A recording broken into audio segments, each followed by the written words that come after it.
कामी तजे न कामना। जो कामी व्यक्ति होता है ना, वो नाम दीक्षा लेने के बाद भी उस विषय विकार को छोड़ता नहीं है। शुअर की तरह उसी में नाक रगड़ता रहता है। क्यों? क्योंकि उसको भक्ति से ज्यादा उस विषय वासना में आनंद आता है।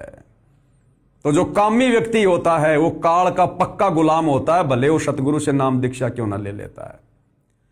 एक भगत ने कहा कि गुरुदेव, मैंने आपसे नाम ले रखा है, बहुत वर्ष हो गए भक्ति करते हुए, लेकिन गुरुदेव मैं निश्चल नहीं हो पा रहा, मेरे काम नहीं बन रहे, और मैं आपको बहुत मानता हूं मैं आपको। तो गुरुदेव ने कहा कि बेटा, तू मुझे तो बहुत मानता है, लेकिन तू मेरी बात एक भी नहीं मानता। तो सतगुरु को मानने से बात नहीं बनेगी। चाहे सतगुरु रामपाल जी की गोद में जाके बैठ जाना सतलोक आश्रम धनाना में, सार नाम क्या, चाहे सार शब्द ले लेना। सतगुरु की बात मानने से, सतगुरु के सत्संगों पर अमल करने से, सतगुरु की वाणियों पर अपने जीवन को ढालने से बात बनेगी, मोक्ष मिलेगा। सतगुरु के पास दिन में 20 बार जाकर दंडवत करके आशीर्वाद लेने से बात नहीं बनेगी। जो विधि सतगुरु ने बता दी है काल के जाल को काटने की, इन विषय विकारों से दूर होने की, मोक्ष प्राप्ति की, उस विधि से बात बनेगी।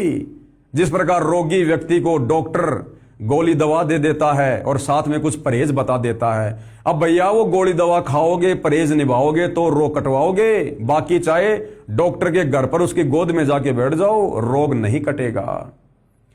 तो जो व्यक्ति सतगुरु से नाम उपदेश लेने के बाद भी काम, क्रोध, लोभ, मोह, अहंकार यानी विषय वासनाओं से दूर नहीं होता है, ना हृदय हरिहेत, उसके हृदय में परमेश्वर के प्रति वो प्रेम कभी उमड़ ही नहीं सकता।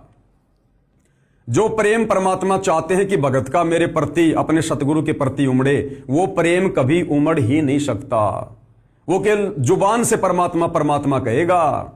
जैसे परमेश्वर की वाणी है कि जो कामी होता है ना, कामी भगत, कामी केला वृक्ष है, अंदर से थोता, और सतगुरु कहत है ज्यों पिंजरे का तोता। जो कामी भगत होता है वो केले के पेड़ की तरह होता है, केले के पेड़ की तरह। केले के पेड़ का जो तना होता है वो थोता होता है, उस पर परत चढ़ी होती है, उसमें कोई मजबूती नहीं होती है। जैसे नीम का और बरगद का पेड़ होता है, वैसे केले का पेड़ नहीं होता। तो इसी प्रकार जो भगत भक्ति मार्ग पर भक्ति करते करते भी विषय वासनाओं में धसा हुआ है, काम वासनाओं का जो गुलाम है, सेक्स क्रिया में लगा हुआ है, वो केले के पेड़ की तरह है, केले के पेड़ की तरह। काल एक करद मारेगा, पूरा का पूरा तना धड़ से अलग है। तो कहते हैं जो कामी भगत होता है वो अंदर से भक्ति से खाली होता है। भले वो कितनी भक्ति करे, कितना मंत्र करे, कितना सुमरण करे, लेकिन केले के वृक्ष की तरह वो अंदर से थोता होता है, उसमें भक्ति धन जमा नहीं होता है। तो कहते हैं कामी केला वृक्ष है, अंदर से थोता। बाहर से भले वो भगत दिखाई दे, अंदर से बिल्कुल काल का गुलाम है वो।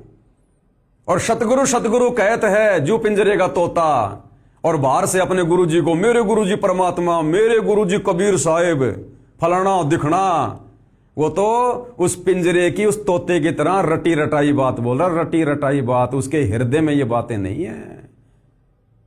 तो कहते हैं कामी तजे ना कामना।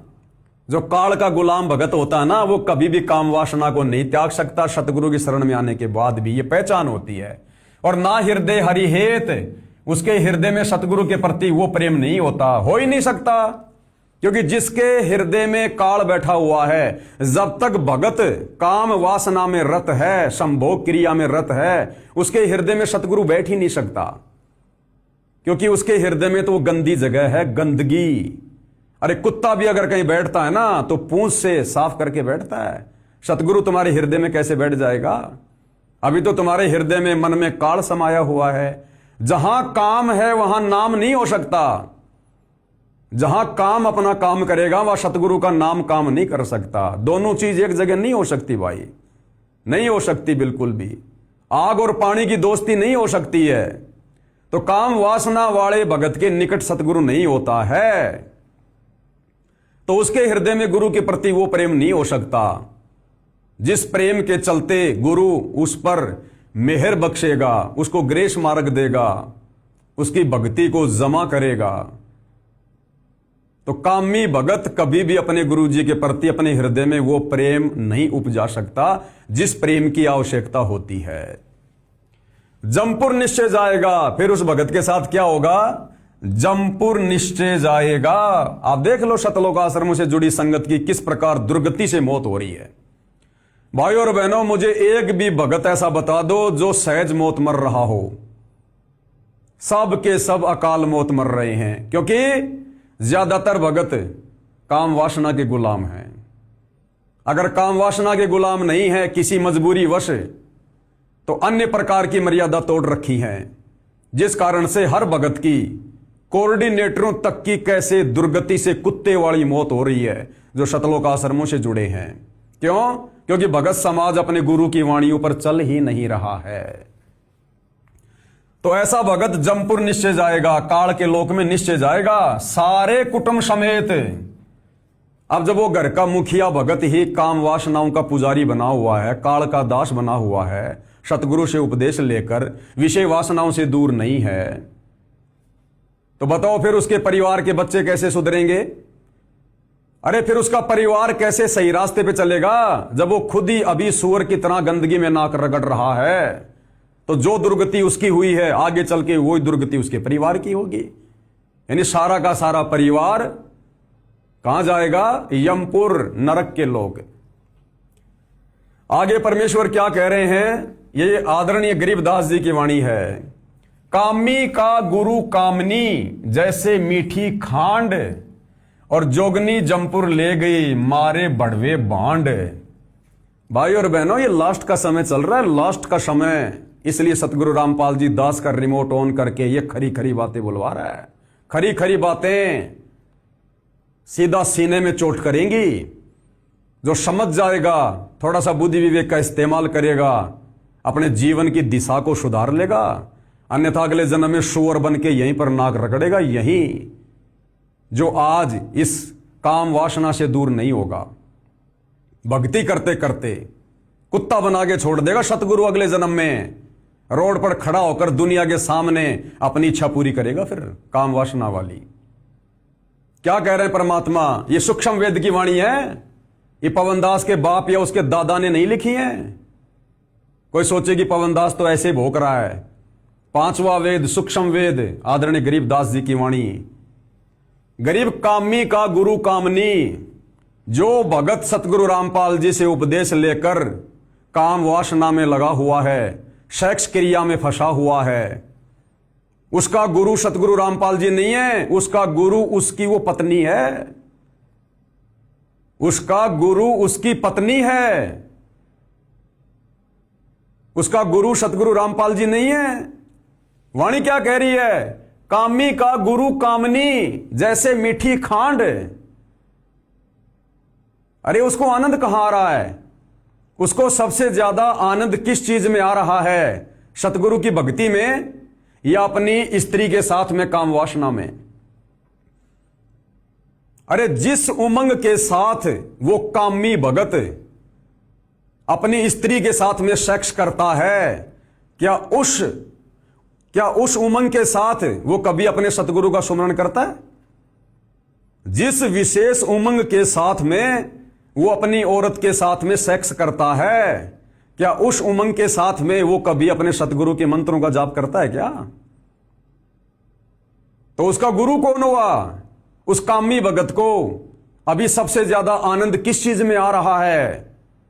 विषय वासना में, सेक्स में आना चाहिए। भक्ति में आनंद आना चाहिए, सतगुरु के सत्संग सुनने में, सतगुरु की महिमा करने में, सतगुरु का नाम जाप करने में। वो तो सारा दिन में एक माला भी ढंग से नहीं हो पाती। मन पता नहीं, एक माला करते समय 50 बार भटकेगा, 50 बार कहां कहां की बातें याद आएंगी। और जब अपनी स्त्री के साथ में वो शारीरिक संबंध बनाता है, उस समय वो भगवान की भक्ति भूल जाता है, दुनियादारी भूल जाता है, मंत्र मुग्ध होकर भूल जाता है सब कुछ। और उस समय उसका ध्यान कहां होता है? विषय वासनाओं पर। इसलिए गरीबदास जी कह रहे हैं कि कामी भगत का गुरु उसका सतगुरु नहीं होता, कामी भगत का गुरु उसकी पत्नी होती है, क्योंकि अभी उसकी रुचि गुरु की भक्ति में इतनी नहीं है जितनी अपनी औरत में है। अरे जितना ध्यान मगन होकर वो अपनी पत्नी के साथ में शारीरिक संबंध बनाता है, क्या उतना ध्यान मगन होकर वो भगत का भी सत्संग सुनता है? नहीं सुनता ना। तो अभी उसका ध्यान कहां है? अभी उसको आनंद कहां आ रहा है? काम वासना में, विषय वासना में। तो उसका गुरु कौन हुआ? उसकी पत्नी, अर्थात काल। कौन हुआ? काल। तो भले आप अपने पूज्य गुरुदेव को, सतगुरु रामपाल जी को गुरु गुरु कहो, और यदि अभी भी आप विषय वासनाओं में हैं, सेक्स क्रिया में हैं, तो आपका असली गुरु आपकी वो पत्नी है, आपका सतगुरु रामपाल जी नहीं है, क्योंकि अभी आप काल के गुलाम हो। अरे कॉमन सेंस की बात है। परमात्मा इस काल के लोक में आकर हमें जो प्रथम मंत्र देते हैं, और प्रथम मंत्र के अंदर जो 5 ये प्रधान देवी देवता हैं, उनमें सबसे पहले हमें परमात्मा श्री ब्रह्मा जी का मंत्र देते हैं, ओम मंत्र। हम सतगुरु से उपदेश लेकर ओम मंत्र का जाप क्यों करते हैं? इसलिए करते हैं कि हमारे ऊपर श्री ब्रह्मा जी का ऋण चढ़ा हुआ है, श्री ब्रह्मा जी का कर्जा चढ़ा हुआ है। ब्रह्मा जी का ऋण कौन सा? रजोगुण का। क्योंकि ब्रह्मा जी के रजोगुण से प्रेरित होकर ना जाने हमने अपना कितना वीर्य नष्ट किया है, अपनी शक्ति हमने बर्बाद की है। कितनी बार हमने शादी करके, शारीरिक संबंध बना के, ब्रह्मा जी के रजोगुण के प्रभाव से हमने पता नहीं सतलोक से यहां आने के बाद में अरबों खरबों संतान उत्पन्न कर दी होंगी, मनुष्य जन्म प्राप्त करके। तो ब्रह्मा जी का रजोगुण का ऋण हमारे ऊपर चढ़ा हुआ है, और जब तक ब्रह्मा जी का रजोगुण का ऋण हम ओम मंत्र का जाप करके चूकता नहीं कर देंगे, तब तक वो हमें नो ड्यू सर्टिफिकेट नहीं देगा। अब हम क्या कर रहे हैं? एक तरफ तो सतगुरु से उपदेश लेकर ब्रह्मा जी का ओम नाम का जाप कर रहे हैं, ताकि ब्रह्मा जी का रजोगुण वाला ऋण हम उतार दें, और दूसरी तरफ रोजाना उसी ब्रह्मा जी के रजोगुण से प्रेरित होकर उधार पे उधार ले रहे हैं, और ज्यादा ऋण ले रहे हैं। अरे समझदार व्यक्ति ने अगर ऋण उतारना है जिस व्यक्ति का, उससे वो आगे और ऋण नहीं लेता। इसी प्रकार जिस भगत ने ब्रह्मा जी के रजोगुण का ऋण प्रथम नाम की भक्ति करके, ओम नाम का जाप करके वास्तव में यदि उसने वो ऋण को जो है वो चूकता करना है, तो आगे से वो ब्रह्मा जी के रजोगुण से प्रेरित होकर वो विषय वासनाओं के चक्कर में नहीं पड़ेगा, शारीरिक संबंध नहीं बनाएगा, अपनी बीज शक्ति को नष्ट नहीं करेगा, अपने वीर्य को नष्ट नहीं करेगा। तो अभी तक तो उन तमाम भक्तों को आत्मज्ञान भी नहीं है जो भगत भाई बहन सतगुरु रामपाल जी से नाम उपदेश लेकर और अभी भी पति और पत्नी संबंध में हैं, शारीरिक संबंधों में हैं, सेक्स क्रिया में रत हैं। अभी उनको आत्मज्ञान भी नहीं है, अभी तो उनका प्रथम नाम की कमाई भी पूरी नहीं है, भले वो सार नाम और सार शब्द लेकर अपने आप को जीवित ही मुक्ता मान रहे हो। और दूसरी बात, आत्मज्ञान क्यों नहीं है? आत्मज्ञान इसलिए नहीं है, पहले तो हमें पता नहीं था सृष्टि रचना का कि हम कौन है, कहां से आए हैं। हम यहां पर आपस में भाई बहन के रिश्तों में, माता पिता के रिश्तों में, पति और पत्नी के रिश्तों में क्यों बंधे हुए हैं। हमें आत्मज्ञान नहीं था। अब सतगुरु रामपाल जी ने आकर आत्मज्ञान करवा दिया कि तुम सारे मेरे बच्चे हो, मेरे बच्चे, तुम सारे सतलोक से आए हो, और इस काल ने तुम्हें आपस में पति और पत्नी के संबंधों में बांधकर तुम्हारा सत्यानाश करवाना चाहा है। तुम्हें एक दूसरे का ऋणी बनाता रहता है। एक लेवा एक देवा दूतम, कोई किसी का पिता नी पुतम। ऋण संबंध जुड़े सब नाता, अंत समय सब बारा बाटा। तो हमने तो इन ऋण संबंधों को हल्का करना है, नष्ट करना है हमने इन ऋण संबंधों को। और हम क्या कर रहे हैं? अब हमें सृष्टि रचना से हकीकत का पता चल गया कि हम सभी हंस आत्माएं थी, और सतलोक में कोई लड़का नहीं, कोई लड़की नहीं, किसी को पुरुष इंद्रिय नहीं, किसी को स्त्री इंद्रिय नहीं। और इस काल ने यहां पर हम सबको स्त्री इंद्री लगा के, पुरुष इंद्री लगा के और एक दूसरे के साथ में पति और पत्नी के रिश्तों में क्यों जोड़ दिया? क्योंकि उसको श्राप लगा हुआ है 1,00,000 मानव शरीरधारी आत्माओं के सूक्ष्म शरीर से निकली वासना खाने का। तो काल तो भैया हमें जबरदस्ती ब्रह्मा जी के माध्यम से रजोगुण से प्रेरित करके अपनी खुराक तैयार करवाएगा। तो काल ने हमारे को पति पत्नी के संबंधों में अपने भोजन के लिए बांध रखा है। यह बात आकर सतगुरु ने समझाई और सतगुरु से उपदेश लेकर अब भी हम काल का भोजन तैयार करेंगे। अब भी हम सूअर की तरह उसी गंदगी में नाक रगड़ते रहेंगे।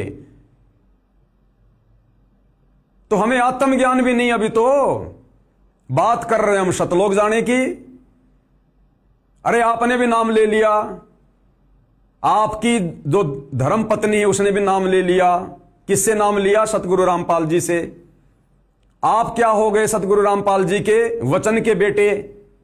और आपकी पत्नी क्या हो गई? सतगुरु रामपाल जी की वचन की बेटी। तो सतगुरु रामपाल जी का वचन का बेटा और वचन की बेटी, उनके आपस में क्या संबंध हुए? भाई बहन के। और सतगुरु रामपाल जी से उपदेश लेकर उनको अपना बाप कहकर और आपस में भाई और बहन बनकर सतगुरु के वचन के, और उसके बाद भी भाई बहन होकर अभी भी तुम काम वासना में लगे हुए हो। वो ही गलती कर रहे हो जो गलती एक काल ने सतलोक में करने की सोची थी। उसने तो केवल सोची थी, इसलिए सतलोक से निष्कासित कर दिया गया। तुम तो युगों युगों से कर रहे हो और आज भी कर रहे हो। और अगर इसी प्रकार से करते रहोगे तो सतलोक कैसे जाओगे?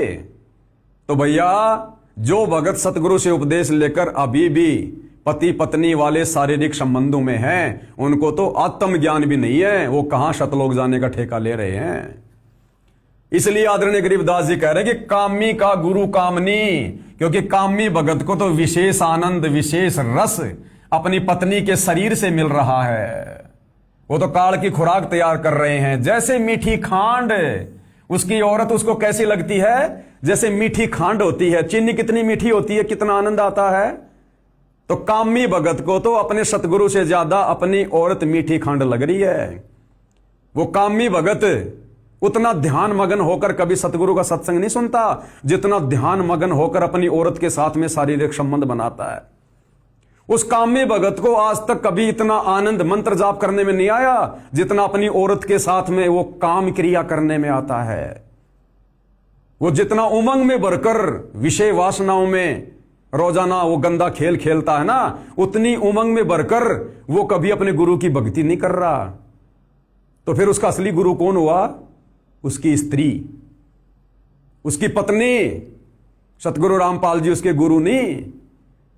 सतगुरु रामपाल जी तो आपके गुरु उस वक्त कहलाएंगे जब आप इस गंदे और घटिया कुकर्म से संकल्प लेकर अपने आप को मुक्त कर लेंगे, दरवाजा ही बंद कर देंगे।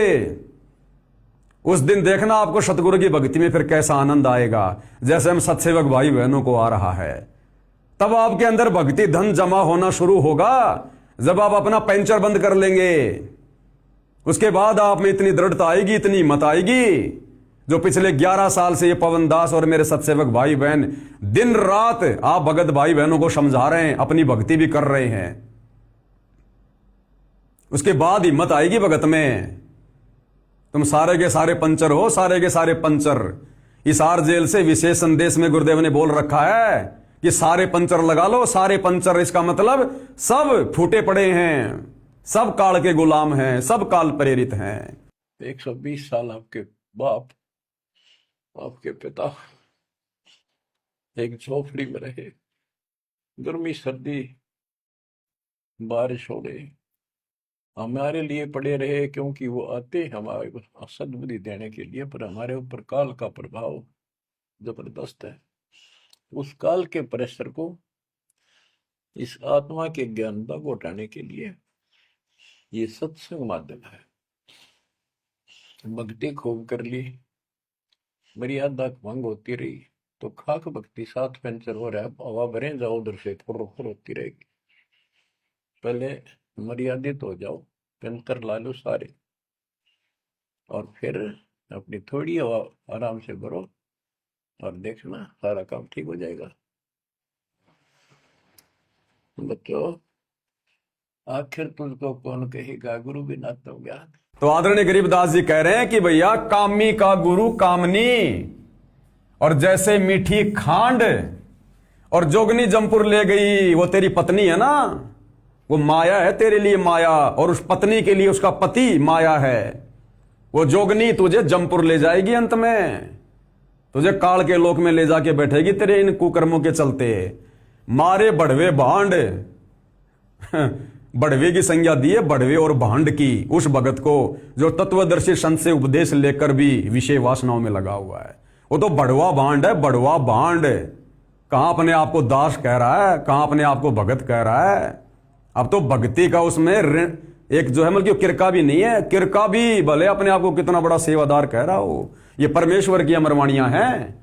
ये ग्रंथ आदरणीय गरीबदास जी ने इस कलयुग की बिचली पीढ़ी वाले भक्तों के लिए लिखा है, भक्तों के लिए।